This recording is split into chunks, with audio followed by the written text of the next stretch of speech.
কাদামাটি। এবার কাদামাটির উপর বৃষ্টি দিলেন 40 বছর। এরপরে এটা হয়ে গেল চমৎকার সুন্দর মাটি। এর উপর আল্লাহ সাইয়েদনা আদম আলাইহিস সালামের 60 হাত লম্বা কায়া বানালেন দেহ। আদম আলাইহিস সালাম লম্বায় কয় হাত? 60 গজ বা 60 হাত।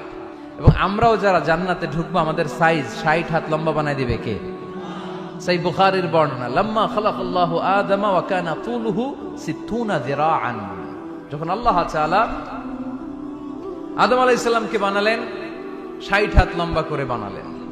বানানোর পরে ওই মূর্তির উপর, ওই দেহের উপর আল্লাহ তাআলা সূর্যের প্রখর কিরণ আর তাপ দিলেন 40 বছর। কয় বছর? এই 3 ধাপে সাইয়েদনা আদম আলাইহিস সালামকে বানানোর পরে রূহের ফুৎকার দিলেন, আর সাইয়েদনা আদম আলাইহিস সালাম কথা বলতে শুরু করলেন। পড়েন সুবহানাল্লাহ।